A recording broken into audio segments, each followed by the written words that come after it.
Hi పిల్లలు, ఈరోజు మరి ఇంకో కొత్త స్టోరీ గురించి తెలుసుకుందామా? అనగనగా ఒక అందమైన అడవి ఉండేది. ఆ అడవిలో ఒక అందమైన జింక ఉండేది. దానికి పొడవాటి మెరిసే కొమ్ములు ఉండేవి.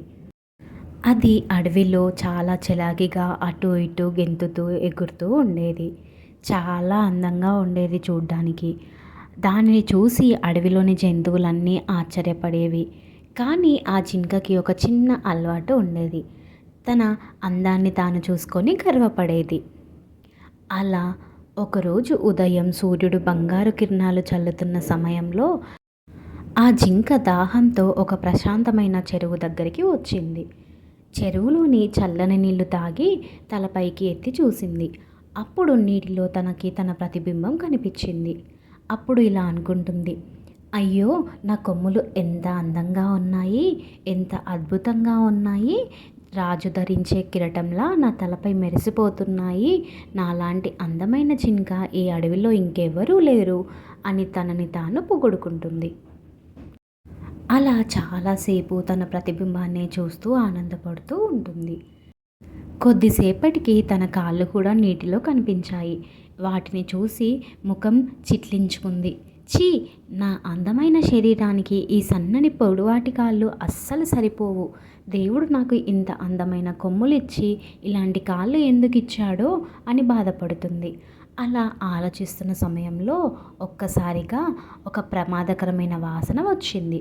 అది పులి వాసన. జింక వెంటనే పరుగులు తీసింది. అయ్యో, నా ప్రాణం కాపాడుకోవాలి అని పరిగెత్తుకుంటూ ఉంటుంది. తాను అసహించుకున్న ఆ సన్నని కాళ్ళే ఇప్పుడు గాలి కంటే వేగంగా పరిగెడుతున్నాయి.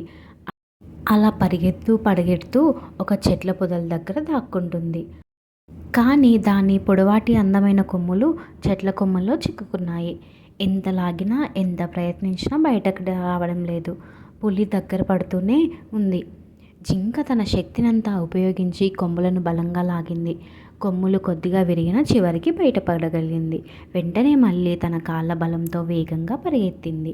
దూరంగా వెళ్ళిపోయింది. పులి కొంతసేపు వెంబడించి అలసిపోయి వెనక్కి వెళ్ళిపోయింది.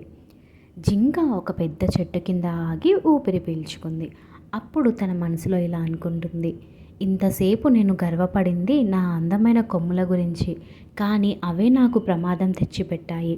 నేను అసహించుకున్న ఈ కాళ్ళే నన్ను ప్రాణాలను కాపాడాయి. నిజమైన విలువ బయట కనిపించే అందంలో కాదు, అవసరమైన సమయంలో ఉపయోగపడే గుణంలో ఉంది అని అనుకుంటుంది. ఆ రోజు నుంచి జింక తన రూపం గురించి ఎప్పుడూ గర్వపడలేదు. తనకు ఉన్న ప్రతి వరాన్ని గౌరవించడం నేర్చుకుంది.